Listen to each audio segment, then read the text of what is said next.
আসসালামু আলাইকুম বন্ধুরা, আজকে আমি চলে এসেছি নোয়াখালী জেলার চেয়ারম্যান ঘাটে। এই ঘাটটি হাতিয়া উপজেলার মূল ভূখণ্ডের একটি গুরুত্বপূর্ণ যাতায়াত কেন্দ্র। এই ঘাট থেকে হাতিয়া যাতায়াত করে নোয়াখালী সহ আশেপাশে মানুষজনেরা। নোয়াখালী চেয়ারম্যান ঘাটে প্রাকৃতিক সৌন্দর্য ভরা একটি জায়গা। এখানে এলে দেখতে পাবেন জেলেরা জাল বুনছে, কেউ মাছ ধরে ফিরছে, আবার কেউ নদীর বুকে মাছ ধরতে যাচ্ছে। চারপাশে প্রাকৃতিক আর নদীর সৌন্দর্য আপনাকে মুগ্ধ করবে। আজকে এই ভ্রমণ ভিডিওতে আমি দেখাবো চেয়ারম্যান ঘাটে কিভাবে আসবেন এবং আসলে আনুমানিক কত টাকা খরচ হতে পারে, সম্পূর্ণ গাইডলাইন। তাই ভিডিওটি সম্পূর্ণ দেখবেন। চলুন শুরু করি আজকের ভ্রমণ ভিডিও।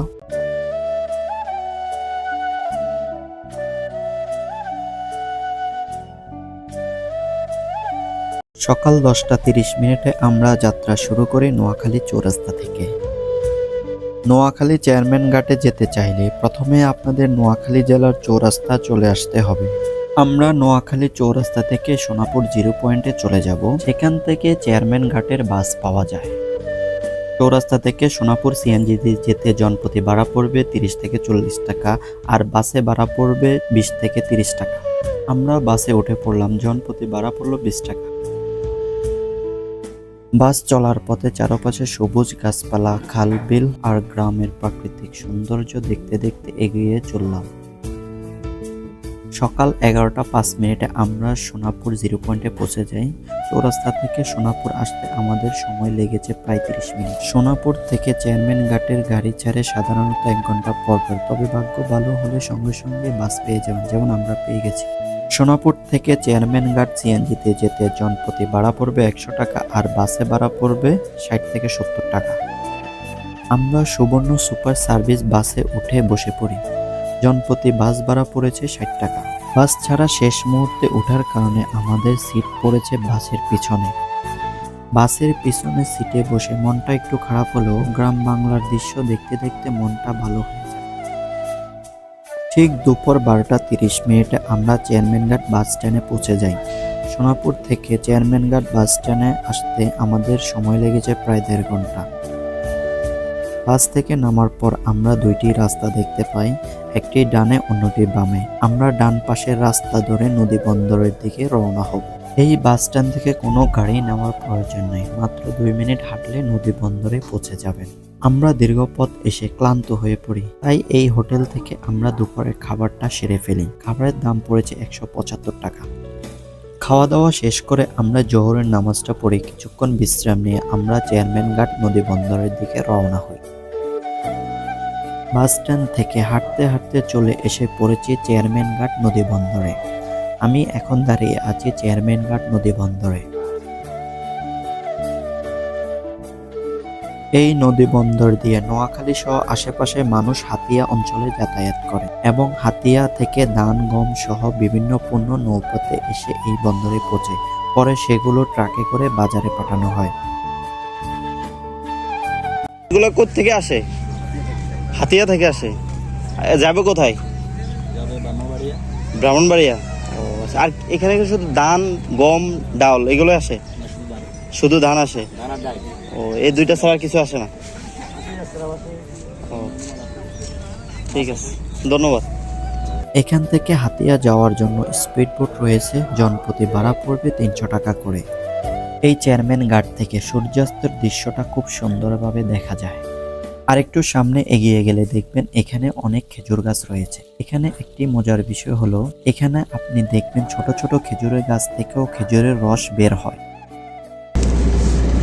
নোমান রই পরে এটার মধ্যে? না ভাই, এমনি খাই।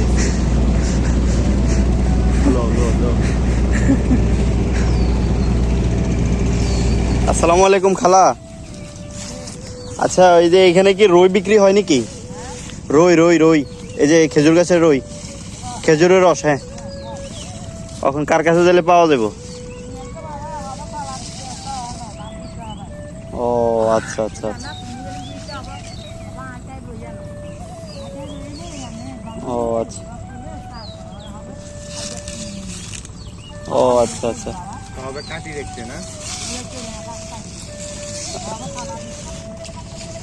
ও আচ্ছা, এখানে এখনো রই কাইটা রাখছে না, গাছগুলো কাইটা রাখছে।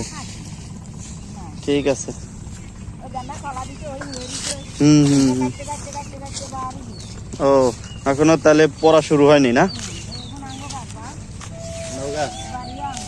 ও আচ্ছা আচ্ছা। খালার সাথে কথা বলে বুঝলাম খেজুর গাছগুলো নতুন কাটা হয়েছে, আরো দুই একবার কাটলে খেজুরের রস পড়া শুরু হবে। আর আপনি এখানে এলে খুব অল্প টাকায় খাঁটি খেজুরের রস নিতে পাবেন।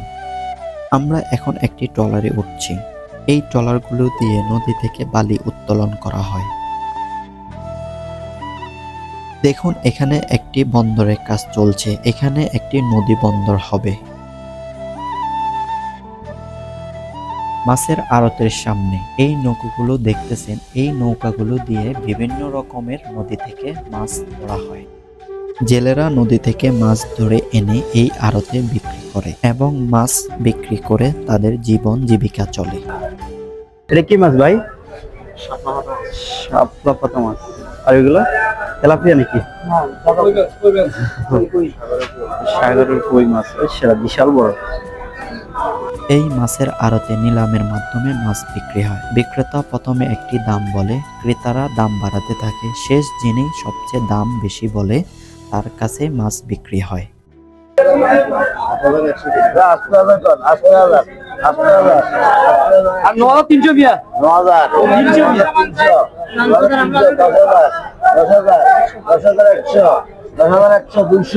সকালে এখানে মাছ বেশি বিক্রি হয়, কারণ তখন জেলেরা নদী থেকে তাজা মাছ ধরে নিয়ে আসে, তাই বিকালের তুলনায় সকালে মাছ বেশি বিক্রি হয়।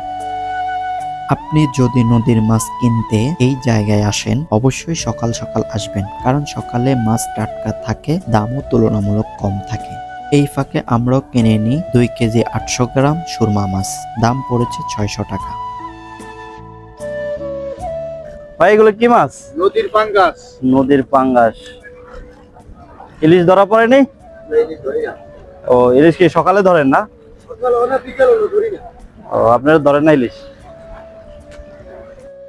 শুটকি কি বিক্রি করেন? হ্যাঁ, না এমনি নিজস্ব? ও আচ্ছা আচ্ছা, খাইবার জন্য না? এটা কি শুটকি? পোয়া শুটকি, পোয়া মাছ। আপনারা কি ইলিশ ধরেন? ও আচ্ছা, মানে এখানে ভাগ করা আছে কি এরকম নাকি? বিভিন্ন ধরনের চাল আছে। ও আচ্ছা আচ্ছা, জালের উপর ভাগ করা। ও আচ্ছা আচ্ছা, ঠিক আছে। এই জন্য আপনারা কি কি মাছ ধরেন? ও শুধু পোয়া মাছ, আর অন্য কোনো মাছ উঠবে না? ও আপনারা অনেকে জানেন এখন ইলিশ মাছের দামটা একটু বেশি, কারণ এখন ইলিশ মাছের মৌসুম না। এইখানে ইলিশ মাছের মৌসুমের দাম অনেকটাই কম থাকে। আমরা মাছের আড়তে কিছুক্ষণ ঘোরাঘুরি করে চলে যাই সূর্যাস্ত দেখতে। সত্যি বলি, এই চেয়ারম্যান ঘাট থেকে সূর্যাস্ত দৃশ্যটা খুব অসাধারণ। আপনারা এখন দেখতে পাচ্ছেন সূর্যটা ধীরে ধীরে আকাশ ছেড়ে পানির নিচে মিলিয়ে যাচ্ছে। প্রকৃতির এই সৌন্দর্য হৃদয় মুগ্ধ করে।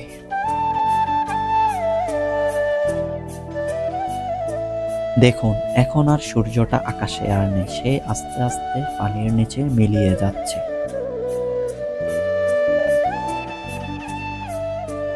সবশেষ আপনাদেরকে জানাই, নোয়াখালী চৌরাস্তা থেকে চেয়ারম্যান ঘাটে আসা যাওয়া খাওয়া দাওয়া মিলে আমার মোট খরচ হয়েছে মাত্র 400 টাকা। আমার মনে হয় নোয়াখালী থেকে চেয়ারম্যান ঘাট আসতে এর চেয়ে বেশি খরচ হবে না।